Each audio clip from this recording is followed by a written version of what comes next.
اور تیسرا اس کا پہلو ہے وہ جو آپ نے اشارہ کیا کہ IMF یہ سبسڈی کو قبول کرے گی، اور اس سے اگلی بات یہ ہے کہ بجلی تو KPK بھی پیدا کرتا ہے. ان کا مطالبہ یہی تھا نا کہ منگلا کی بجلی اور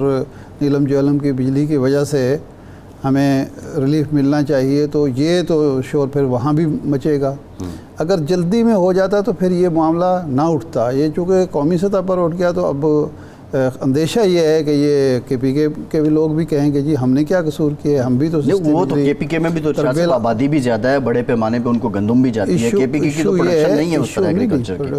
بجلی کی پیداوار نہیں ہے. تربیلا بجلی پیدا، میں ایگریکلچر کی بات کر رہا ہوں. نہیں میں تو ایگریکلچر تو آزاد کشمیر میں نہیں ہے، لیکن آبادی کا تناسب تو ارشاد صاحب دیکھیں نا. ایشو تناسب کا نہیں ہوتا نا، یہ یعنی آبادی کسی کے زیادہ ہو تو وہ پھر مہنگے دام میں چیز خریدے.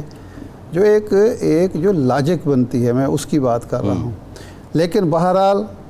رسیدہ بود بلائے ولے بخیر گزشت، اچھا ہوا کہ یہ معاملہ ہو گیا. لیکن ابھی آخری لمحات پہ جو کچھ ہوا ہے کہ جب وہ مظاہرین مظفر آباد میں داخل ہو رہے ہیں، انہوں نے طے یہ ہے کہ وہاں آ کے وہ اسمبلی کے سامنے کھڑے ہوں گے چوک میں اور وہاں اعلان کریں گے کہ جی یہ ہمارا معاہدہ ہو گیا ہے. پولیس کو آنسو گیس پھینکنے کی، لاٹھی چارج کرنے کی ضرورت کیا پڑ گئی ہے؟ اس کا مطلب ہے کہ کوئی حکومت کے درمیان اور ان جو فورسز کے درمیان کوئی تال میل ہی نہیں ہے. کسی نے یہ بتایا ہی نہیں کہ جناب معاہدہ ہو چکا ہے، اب آرام سے ان کو آنے دیں، آپ صرف جو عمارتیں ہیں ان کی حفاظت کریں کہ کوئی شرارت نہ ہو سکے. آپ نے وہاں پھر ایک فساد برپا کر دی ہے. میرا خیال ہے یہ چیزیں جو ہیں اس سے سبق کرنا چاہیے کہ آئندہ کم از کم اس طرح کے حساس علاقوں میں حساس ایشوز پر سیاست نہ کرنے دی جائے، اور حکومت کے ادارے بر وقت بلکہ قبل از وقت کوئی اقدام کریں. اول تو اس لانگ مارچ کی ضرورت نہیں ہونی چاہیے تھی، پیش نہیں آنی چاہیے تھی. اگر شروع ہو گیا تھا تو وقت پر ختم کرنا چاہیے تھا. لیکن میرا خیال ہے علی ظفر صاحب نے ارشاد صاحب ہمیں جوائن کیا ہے، سینیٹر ہیں پاکستان تحریک انصاف سے، مایناز قانون دان بھی ہیں. علی ظفر صاحب بہت شکریہ آپ کے وقت کا. علی ظفر صاحب یہ عارف علوی صاحب کس مشن پر ہیں؟ بطور صدر تو ملک میں سیاسی استحکام لانے کے لیے ان کا رول اتنا متاثر کن نہیں رہا، تو اب ایسا وہ کیا کر لیں گے جو وہ بطور صدر نہیں کر سکے؟ دیکھیں ان کو علوی صاحب کو بڑا اہم ٹاسک دیا گیا ہے، اور وہ ایک طرح سے جو پارٹی ہے اس کے چونکہ سب سے سینئر اس وقت رہنما ہیں اور بڑا ایکسپیرینس ہے ان کا، تو ان کو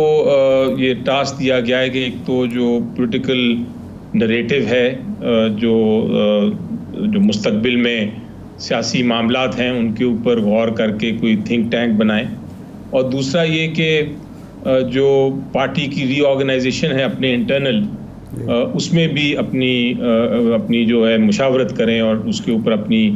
ہدایات بھی دیں اور اپنی ایڈوائس بھی دیں. تو اس لحاظ سے ان کو ایک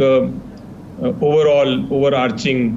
ایکسپیرینس جو ان کا ہے اس کو استعمال کیا گیا ہے، اور اس کو کہا گیا ہے ان کو کہ وہ اپنا رول اس میں ادا کریں. میرا خیال ہے بڑا اہم ان کا رول رہا ہے ایز پریزیڈنٹ آلسو. ملک کے وہ صدر تھے، اور آپ کا یہ کہنا کہ انہوں نے کوئی اچھا رول نہیں ادا کیا یا وہ کوئی زیادہ اسٹرانگ رول نہیں ادا کر سکے.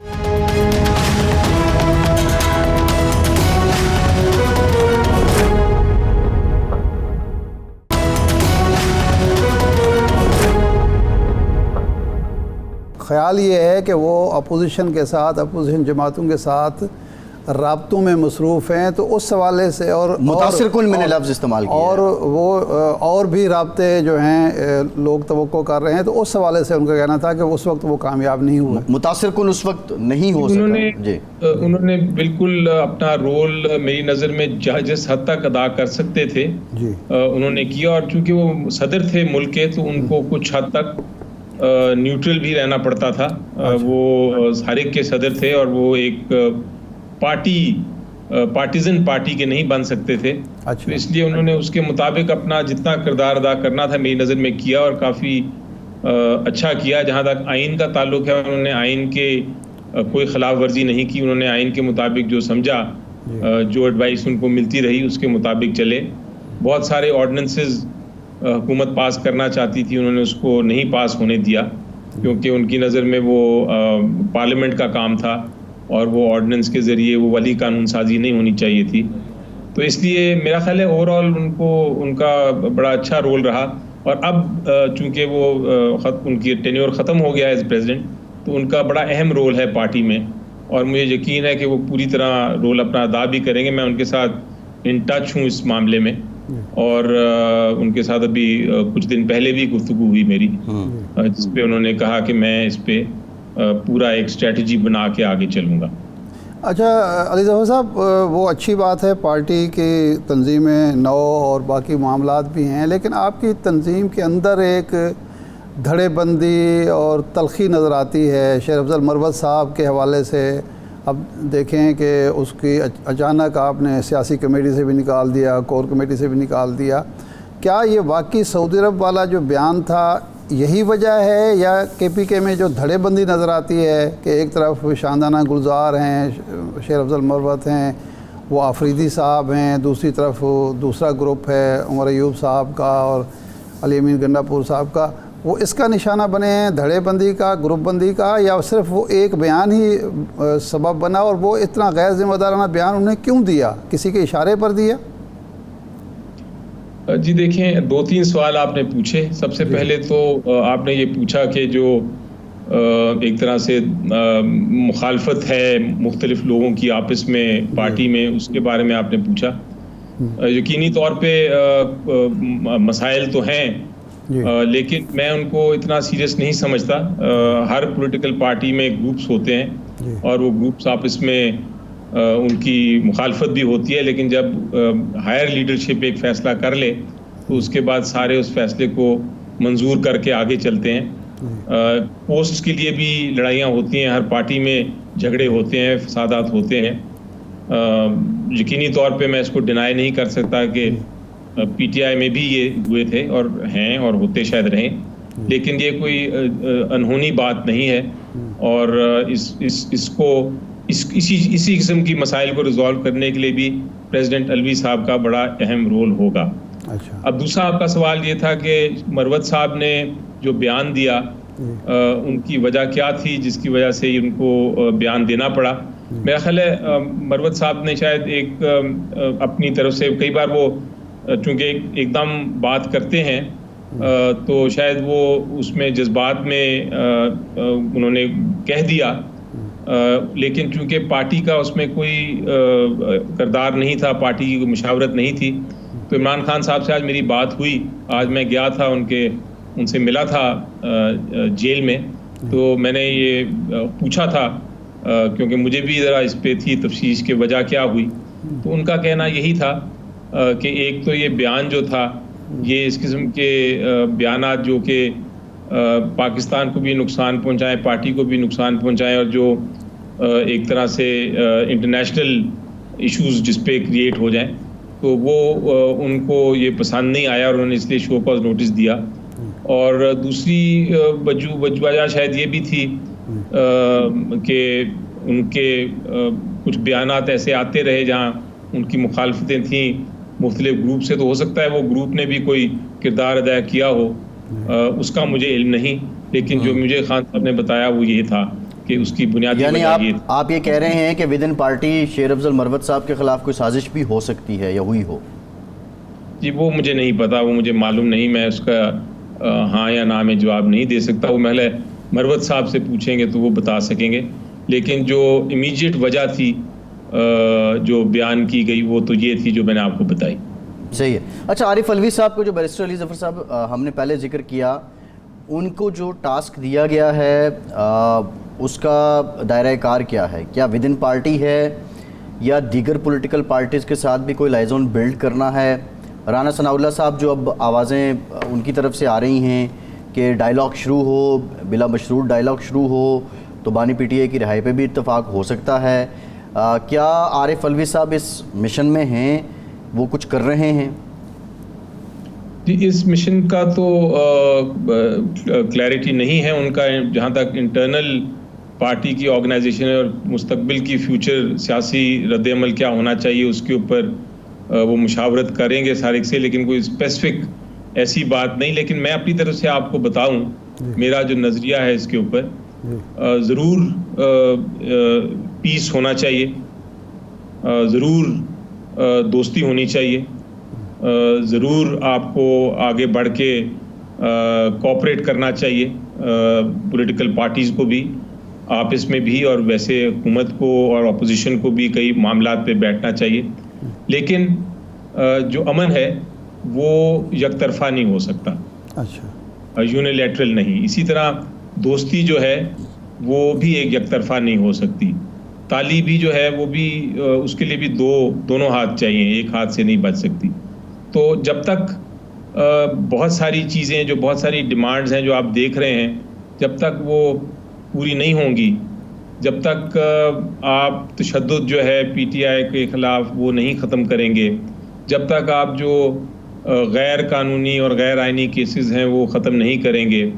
جب تک آپ سیاست میں پی ٹی آئی کو پوری طرح، اور کارکن جو ہیں پی ٹی آئی کے، ان کو رہا نہیں کریں گے اور شریک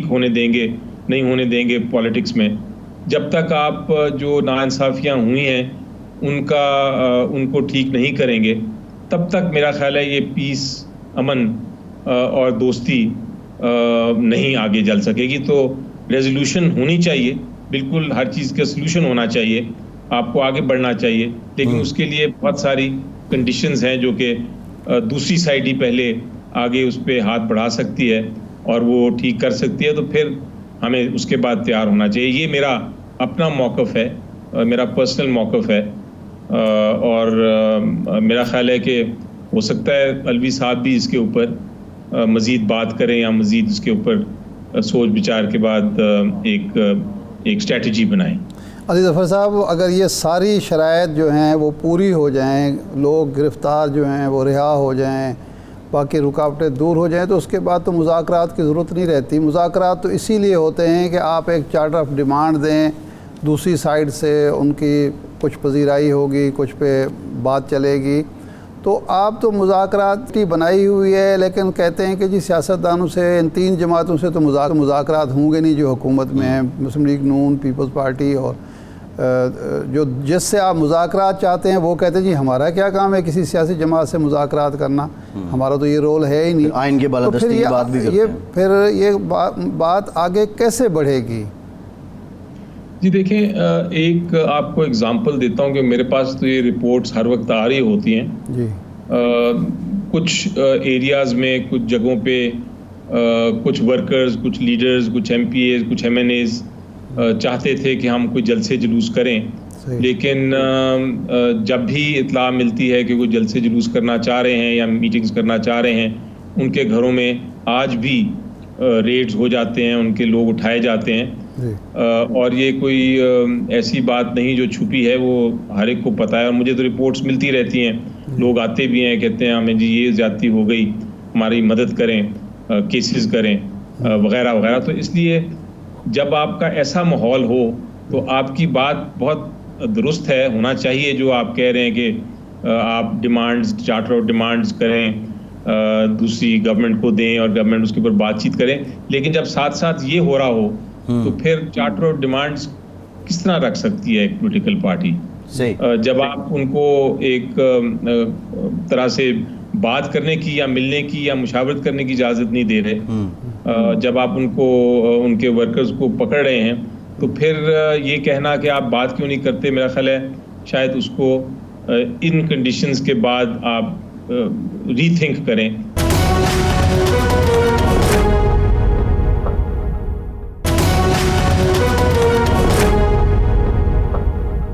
علی ظفر صاحب، علی امین گنڈا پور صاحب کہتے ہیں وفاق پہ قبضہ کر لیں گے، گورنر ہاؤس پہ چڑھائی کر دیں گے. تو جب یہ ماحول ہو، اس طرح کے تھریٹس کیے جا رہے ہوں فیڈریشن کو، تو پھر کیسے جلسے کی اجازت ملے گی یا کیسے نکلنے کی اجازت ملے گی؟ یہ بھی تو ایک سوال ہے. جن جلسوں کی میں بات کر رہا ہوں وہ تو ایک طرح سے کارنر میٹنگز ہیں اور مختلف جگہوں کی پہ ہیں. وہ کوئی میرا خیال ہے چند لوگ ہی، 1000 یا 2000 لوگ ہی اکٹھے ہو کے ایک سیاسی جلسہ کرنا چاہ رہے ہیں. یہ میں اس قسم کی جلسوں کی بات کر رہا ہوں. وہ ان کو روکنا، جب پتہ چلے کہ جی آپ کے لوگ ملنا چاہ رہے ہیں M P As M N As تو ان کے گھر میں ریڈز ہو جانا، میں اس قسم کی بات کر رہا ہوں. جب تک وہ ماحول نہیں کریٹ ہوگا تو پھر ریئیکشنز تو اس قسم کے آئیں گے، اور ریئیکشنز جب آئیں گے لوگ فرسٹریٹ ہوں گے، اور جب اور فرسٹریٹ ہوں گے تو ریئیکشن اور سیریس ہوگا. یہ چیز کو میرا خیال ہے کہ ڈنڈے کے زور سے نہیں روک سکتے آپ ساری چیزوں کو. آپ نے اگر مذاکرات کرنے ہیں، مشاورت کرنے ہیں تو حکومت کو ایک ایٹماسفیئر کریٹ کرنا پڑے گا، اور یہ ہمیشہ حکومت کا کام ہوتا ہے، اپوزیشن کا کام نہیں ہوتا، کیونکہ نقصان سب سے زیادہ حکومت کو ہوتا ہے اگر پولیٹیکل ٹرموائل رہے. ہمیشہ ہم نے دیکھا ہے کہ ذمہ داری حکومت کی ہوتی ہے کہ وہ ماحول ایسا کریٹ کرے کہ اپوزیشن خوشی سے آ کے ان سے بات چیت کر سکے. تو میرا خیال ہے یہ حکومت کو پوچھنا پڑے گا ہمیں. آج آپ کی ملاقات ہوئی، اس وقت آئی ایم ایف کا وفد پاکستان آ چکا ہے، وہ مذاکرات شروع کر چکا ہے، تو آپ کے بانی چیئرمین نے کچھ اندیہ دیا کہ اس دفعہ بھی کوئی رکاوٹیں ڈالی جائیں گی، جس طرح پہلے یا آئی ایم ایف کو کہا جائے گا کہ جی اس وقت تک قرضہ نہ دیں جب تک کہ ہمارا مینڈیٹ، چوری شدہ مینڈیٹ واپس نہیں ہوتا ہے، یا اب آپ اس معاملے سے لا تعلق ہیں، حکومت جانے اور آئی ایم ایف جانے؟ جی دیکھیں، آج ملاقات میں تو آئی ایم ایف کا کوئی بات نہیں ہوئی، لیکن میں نے ایک خبر پڑھی تھی ضرور آج سے محلے 1 یا 2 دن پہلے، جس میں آئی ایم ایف نے خود اپنی رپورٹ میں کہا تھا کہ یہ جو پولیٹیکل انسٹیبلٹی ہے، یہ جو سیاسی بحران ہے، اس کی وجہ سے ان کی کنڈیشنز جو ہیں ان کو ایک طرح سے پریشانی بھی ہے، اور وہ کنڈیشنز ان کی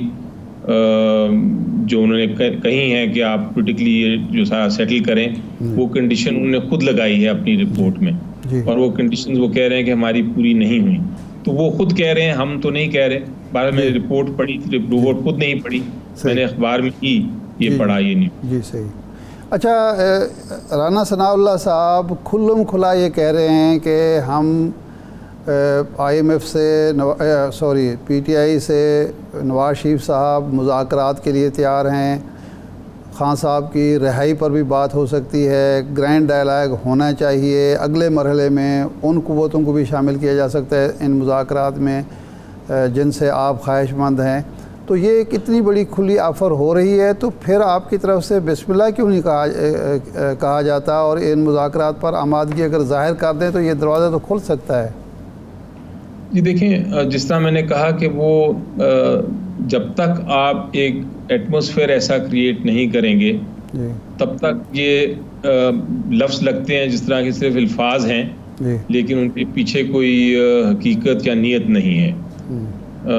ایمٹی ورڈز ایک طرح سے، جس طرح ہم انگریزی میں محاورہ استعمال کرتے ہیں. وہ جب تک، جس طرح میں نے کہا، جب تک جو ماحول ہے ٹھیک نہیں ہوگا، جب تک یہ جو لوگ قید کیے ہیں ان کو آپ رہا نہیں کریں گے، جب تک آپ پولیٹیکل پارٹی کو چلنے نہیں دیں گے. آپ دیکھیں کہ ہماری ابھی ہمیں نوٹس آ گیا ہے، پی ٹی آئی کو، ایک پولیٹیکل پارٹی کو نوٹس آ گیا الیکشن کمیشن آف پاکستان کا پھر سے کہ ہم آپ کا انٹرا پارٹی الیکشن نہیں مانیں گے،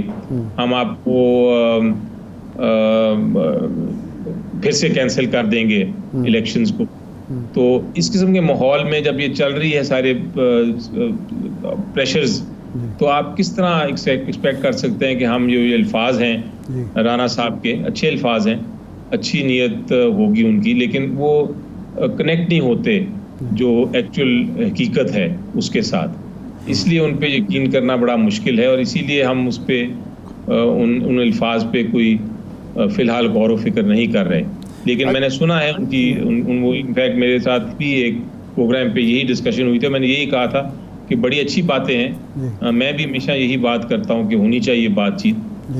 سیاسی جماعتوں میں، حکومت اور اپوزیشن میں بھی. انسانی حقوق کے لیے بات ہونی چاہیے، آئین کے لیے بات ہونی چاہیے، اکانومی کی بات ہونی چاہیے، لیکن پھر ایٹماسفیئر تو کریٹ کریں تاکہ ہمیں بھی کانفیڈنس ہو، ہمیں بھی اعتماد ہو کہ وہ واقعی سیریس ہیں اور ریزالو کریں گے، سالو کریں گے مسائل کو. اچھا سر، ایک اس وقت جو صورتحال ہے خاص طور پر جوڈیشری کے حوالے سے ایک کیس بھی سپریم کورٹ میں چل رہا ہے، ججز ہائی کورٹس غیر مطمئن ہیں، ایک ماہر قانون کے طور پر اس شعبے سے آپ کی وابستگی، آپ کے خاندان کی، آپ کے والد گرامی کی، آپ کیا سمجھتے ہیں کہ آزاد عدلیہ کا خواب اب کیسے پورا ہوگا؟ کیا کچھ عدالتی فیصلوں سے یہ کام ہو سکتا ہے؟ ججز کو از خود کرنا پڑے گا، یا کیا آپ کے نزدیک لاہ عمل کیا ہونا چاہیے، اور خاص طور پر 6 ججوں کے خط پر سپریم کورٹ کو کیا کرنا چاہیے؟ اچھی بات یہ ہے، جو خوش آئین بات یہ ہے کہ پہلی بار جج صاحبان نے اپنا جب عہدے سے چھوڑنے سے پہلے انہوں نے ایک ایشو ریز کیا ہے، اور وہ ایشو اب سپریم کورٹ نے اس کو دیکھنا شروع کیا ہے۔ امید یہ ہے میری ذاتی طور پہ کہ کوئی نہ کوئی ایک کوڈ آف کانڈکٹ یا کوئی ایسا رولز اینڈ ریگولیشنز بنائے جائیں گے سپریم کورٹ کے ذریعے جو کہ مستقبل میں اس چیز کو روک سکیں، اس قسم کے پریشرز کو۔ اور یہ پریشرز بائی دا وے، جیسا میں نے کہا کہ صرف پولیٹیکل پارٹیز کا بھی نہیں یہ تعلق، اس سے یہ پریشرز لائرز کی طرف سے بھی آتے ہیں۔ آپ دیکھیں لائرز بھی کئی بار اسٹرائک کرتے ہیں کچھ چیز کو پریشرائز کرنے کے لیے، یا مختلف پولیٹیکل پارٹیز کے ساتھ مل کے پریشرائز کرنے کی کوشش کرتے ہیں۔ تو اس سب چیز کے لیے، ہر قسم کے پریشر کے لیے بڑا ضروری ہے کہ کوڈ آف کانڈکٹ دوبارہ سے بنایا جائے۔ جی، اس سے یہ نہیں ہوگا کہ سب کچھ رک جائے گا، لیکن یقینی طور پہ وہ اس میں کمی آئے گی، اور ایک آپشن ہوگی ایک سٹنگ جج کے اوپر اگر پریشر ہے، اس کے پاس آپشن ہوگی کہ وہ کسی قسم کی کارروائی کر سکیں گے۔ جی ٹھیک۔ تو یہ ایک خوشائن بات ہے کہ یہ پروسیس آگے چلا ہے، لیکن بدقسمتی سے اس قسم کے پریشرز ہمیشہ ہوتے رہے ہیں، اور شاید بھی رہیں۔ ٹھیک، بہت شکریہ علی ظفر صاحب آپ کے وقت کا۔ شاد صاحب، اب تک جو تازہ ترین صورتحال ہے کشمیر سے جو اطلاعات آ رہی ہیں کہ لوگ 76 امبور کے مقام پہ اکٹھے ہیں، اسمبلی کے باہر وہ جانا چاہتے ہیں، کچھ پہنچ چکے ہیں، کچھ کو روک لیا گیا، لیکن ابھی تک یہ ڈسپرس نہیں ہوئے ہیں۔ اتنی بڑی جو اناؤنسمنٹ ہے، اتنی بڑی ان دیٹ ریگارڈ کہ کسی بھی ریجن کے لوگوں کے لیے یہ بہت بڑا ریلیف ہے کہ آج کے دور میں 50 روپے کلو آٹا ملے۔ ارشاد صاحب، کل میں آٹے کی تھیلی لے کے آیا، 10 کلو 1080 روپے کی مل رہی لاہور میں۔ یہ تو بہت بڑی بات ہے جس حساب سے مہنگائی اور آگے بجلی ہم 80-85 روپے یونٹ لے رہے ہیں، ان کو زیادہ سے زیادہ ان کی 6 روپے مقرر کی گئی ہے میکسیمم، منیمم 3 روپے میکسیمم ان کی۔ ہم جیسے لوگوں کے تو 3 روپے ہے نا، تو میں اب تھوڑی بجلی خرچ کرنے والے ہیں۔ شاہ صاحب اب آپ دیکھیں یہ یعنی 82 روپے ہم زیادہ دے رہے ہیں کشمیریوں کے مقابلے۔ وہ ایک میں سوشل میڈیا پہ پڑھ رہا تھا کہ گھر میں ایک بندہ ضرور ہوتا ہے کہ جب گھر والے اے سی لگا کے بیٹھے ہوتے ہیں تو وہ یہ سوچ رہا ہوتا ہے ایک کدو بند کرن گے اس میں نے بل بہت آنا ہے، لیکن بہرحال وہ یہ ہے کہ، اور وہ آپ جیسے اور میرے جیسے ہی ہوتا ہے بندہ۔ بہرحال جو بات تھی اس سے متعلق، دیکھیں اب یہ جو اس وقت صورتحال ہمیں معلوم ہو رہی ہے، یہ تو سراسر بے حکمتی ہے، سراسر یہ لیک آف کمیونیکیشن ہے کہ انتظامیہ کے اینڈ پہ کہ ایک آپ کی حکومت نے ایک فیصلہ کیا ہے، پاکستان کی حکومت نے اتنا بڑا ریلیف دیا ہے، اور کشمیریوں کی محبت میں کشمیر کی خاص سچویشن کی وجہ سے، اور وہ کمیونیکیٹ نہیں ہو رہی کہ انتظامیہ کو یہ علم ہی نہیں ہے کہ یہ جو لوگ اب آ رہے ہیں یہ کوئی خدا نخواستہ گھراؤ جلاؤ کرنے نہیں آ رہے، ان کے مطالبات مانے گئے ہیں، یہ وہاں آ کے اعلان کریں گے ان کے لیڈر، اور یہ خوشی خوشی گھر چلے جائیں گے۔ اب ان کو روکنا یا ان پر تشدد کرنا یا آنسو گیس پھینکنا، اس کا کیا جواز ہے؟ بے تکی بات ہے۔ اچھا، اس موقع پر زیادہ احتیاط کی اباسف اس لیے ضرورت ہوتی ہے کہ بعض شرارتی عناصر ہوتے ہیں جو نہیں چاہتے کہ یہ لوگ پرامن طریقے سے ڈسپرس ہو جائیں۔ بہت لوگوں کی یہ صرف جو مظاہرین ہیں یا جو ان کی لیڈرشپ ہے وہ تو خوش ہوں گے، لیکن بہت سارے عناصر ہوں گے جو اس صورتحال سے خوش نہیں ہوں گے۔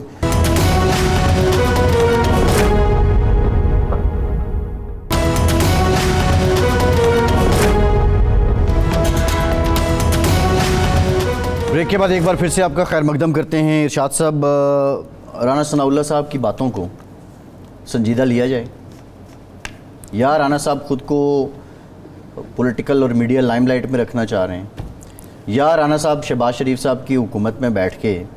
سب سے ہٹ کے بات کر رہے ہیں اور وہ آئے روز وہ بات پھر ٹاک آف دا ٹاؤن بنتی ہے، یا رانا ثناء اللہ صاحب میاں نواز شریف صاحب کے آشرواد سے یہ باتیں کر رہے ہیں، یا وہ بعد میں یہ کہہ دیں کہ یہ میری ذاتی سوچ تھی ایز اے پولیٹیکل ورکر؟ کہاں سٹینڈ کر رہی ہیں رانا صاحب کی باتیں؟ رانا صاحب اگر کل یہ نہ کہتے کہ میں جو کچھ بھی کہہ رہا ہوں وہ نواز شریف صاحب کی سوچ کے مطابق کہہ رہا ہوں، ان کی کانسنٹ سے کہہ رہا ہوں، تو ہم یہ کہہ سکتے تھے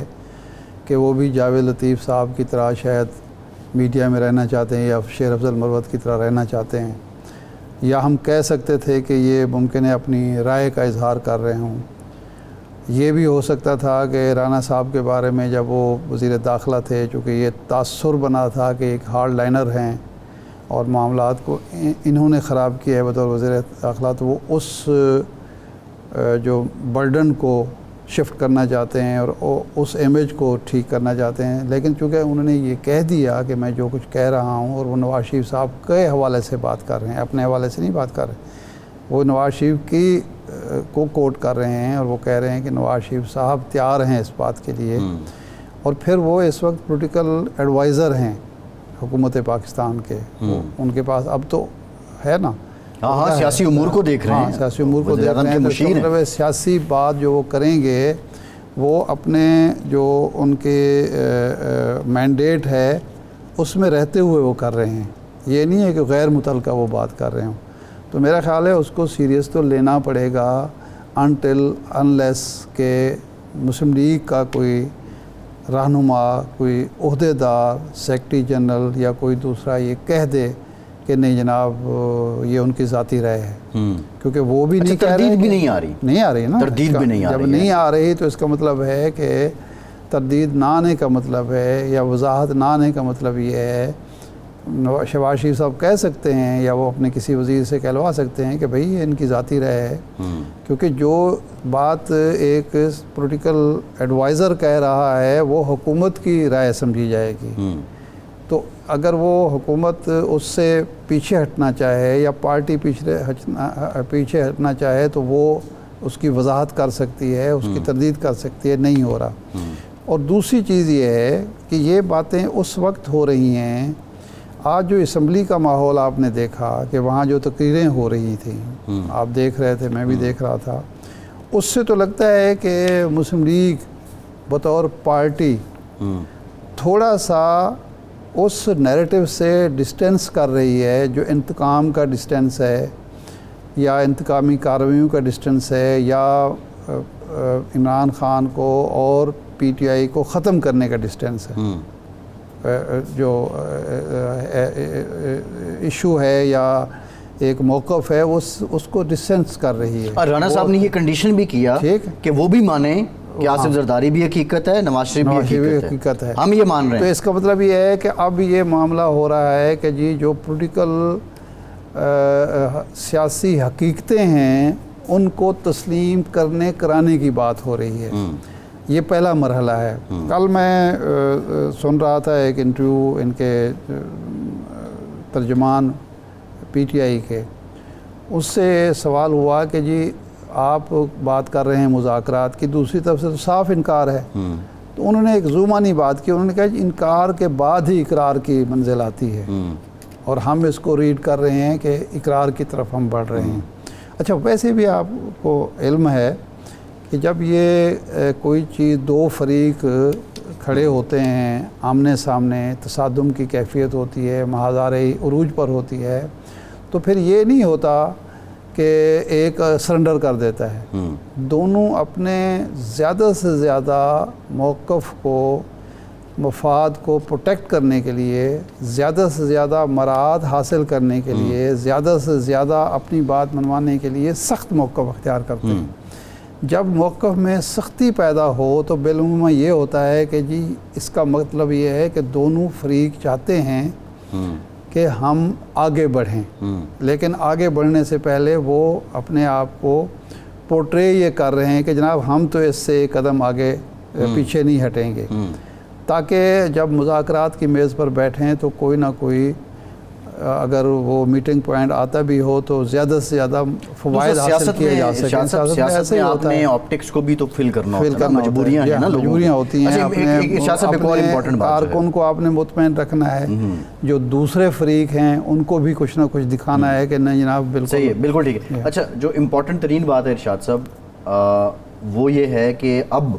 دیکھیں ابھی تک میاں نواز شریف صاحب کی خاموشی ہے, اب وہ خاموشی کسی انقلاب کا پیش خیمہ ہے یا کیا ہے واٹس ایور, لیکن لگتا یہ ہے آج شہباز شریف صاحب نے جو صدارت تھی پارٹی کی اس سے وہ سبکدوش ہو گئے, استعفیٰ دے دیا, اور 28 تاریخ کا انتظار بھی نہیں کیا جو کہا جا رہا تھا کہ 28 مئی کو میاں صاحب دوبارہ میاں نواز شریف کا انتظار کیا جائے گا, اس کے ارد گرد یہ استعفیٰ دیں گے تاکہ 28 مئی کو جب دھماکوں کی ایٹمی دھماکوں کی سالگرہ منائی جا رہی ہو تو میاں صاحب اب یہ پتہ نہیں کب اناؤنس کرتے ہیں میاں صاحب. اچانک کہ آج 13 تاریخ ہے جی آج, اور 18 کو سنا ہے کہ جنرل کونسل کا اجلاس بلایا جا رہا ہے. تو یہ اس کا مطلب ہے معاملات کچھ تیزی کی طرف بڑھ رہے ہیں, اور میاں نواز شریف صاحب سیاسی معاملات کو اس سے میں جو ریڈ کر پایا ہوں وہ اپنے ہاتھ میں لینا چاہ رہے ہیں. وہ اب سیاسی معاملات کم از کم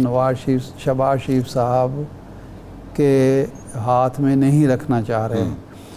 وہ یہ سمجھتے ہوں گے اور سمجھ رہے ہوں گے کہ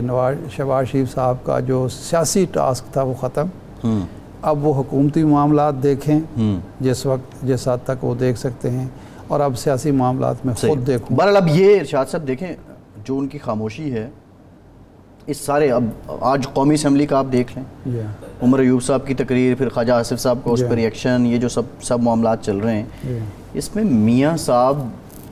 اس سارے ماحول کو ڈائلیوٹ کرنے کے اہل ہیں, ان کی اہلیت ہے, اور ان کی خاموشی جو ہے وہ میں نہیں سمجھتا کہ وہ ملک کے شاید فائدے میں جا رہی ہے. ان کو کم از کم اپنے آپ کو ایک جگہ پہ ایک نقطے پہ آ کے ضرور کلیئر کرنا چاہیے کہ where he is standing and his party is standing. دیکھیں آپ یہ توقع تو نواز شریف صاحب سے یہ بالکل نہ کریں کہ وہ اچانک انقلابی بن جائیں گے.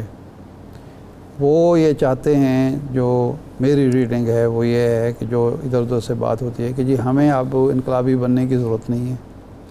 نہ ہمیں اسٹیبلشمنٹ سے کوئی پنگا لینے کی ضرورت ہے, نہ لڑائی جھگڑا کرنے کی ضرورت ہے, ہمیں صرف گورننس پر توجہ دینی چاہیے, اور گورننس پر توجہ دینے کے لیے, گورننس بہتر کرنے کے لیے سب سے بڑی ضرورت ہے سیاسی استحکام کی. وہ اس بات کو سمجھتے ہیں کہ اگر سیاسی استحکام نہیں ہوگا تو کوئی انویسٹمنٹ نہیں آئے گی. وہ اتنا سادہ لو یا نادان نہیں ہے کہ وہ یہ جو غیر سیاسی لوگ سوچتے ہیں کہ جی ڈنڈے کے زور پر استحکام آ جائے گا اور فلاں کو دبا دو, فلاں کو جیل میں ڈال دو, فلاں کو کر دو. وہ سمجھتے ہیں کہ جو مہادارائی بڑھتی چلی جائے گی, گورننس کا بیڑا غرق ہوگا, اور وہ سب سے زیادہ توجہ دینا چاہتے ہیں پنجاب پہ, کیونکہ اگر پنجاب میں وہ کامیاب, وہ اپنا ماضی کو دیکھتے ہیں نا, اپنا تجربہ ان کے سامنے کہ جب میں پنجاب میں کامیاب ہو گیا تو پھر میں وزیر اعظم کا عہدہ بھی میرے استقبال کے لیے آ گیا اور سیاست کے دروازے بھی مجھ پر کھل گئے. لیکن اگر یہ صورتحال رہتی ہے, یہ غربت ہے, بے روزگاری ہے, لا اینڈ آرڈر سچویشن خراب ہے, آج کشمیر میں یہ کچھ ہو رہا ہے, کل کو خدا نہ خواستہ کہیں اور شروع ہو جائے گا تو معیشت کا تو بیڑا غرق ہوتا جائے گا. تو وہ یہ چاہتے ہیں کہ گورننس پر توجہ دی جائے, اور جس حد تک درجہ حرارت کم کیا جا سکتا ہے کیا جائے. یہ ہرگز مطلب نہیں ہے کہ اتنی وہ فراخ دلی پر آمادہ ہو گئے ہیں کہ جناب بس عمران خان کو کھلی چھٹی دے دی جائے اور وہ آ کے, یہ ایسا نہیں ہے. یہ جو ڈائلیوٹ کرنا, میں نے لفظ استعمال کیا کہ وہ زائل کر رہے ہیں. رانا صاحب جو کچھ کہہ رہے ہیں وہ ایک پوائنٹ سکورنگ بھی ہے, اور یہ سارا ملبہ وہ شفٹ کرنا چاہتے ہیں دوسری پارٹی. ہم کہہ رہے ہیں آؤ بیٹھو, مذاکرات کرو. ہم تو جی رہا کرنے کے لیے بھی تیار ہیں, مذاکرات کے لیے بھی تیار ہیں. اب یہ نہیں مان رہے, اب یہ نہیں مان رہے, اور اللہ ماشاءاللہ دوسری طرف بھی باتیں ایسی ہیں, وتیرہ ایسا ہے. اب میں کیا کروں جی, ٹھیک ہے نا, دوسری طرف بھی وتیرہ ایسا کہ وہ چاہتے یہ ہیں کہ اگر ان کو سزا ملنی ہے تو ہمارے ہاتھوں سے نہ ملے, یا یہ تاثر نہ ہو کہ ہم سزا دے رہے ہیں, سزا کوئی اور دے رہا ہے. اچھا ارشاد صاحب, پروگرام کا ٹائم ختم ہو گیا, بہت شکریہ. آج کے پروگرام سے اتنا ہی اجازت دیجیے.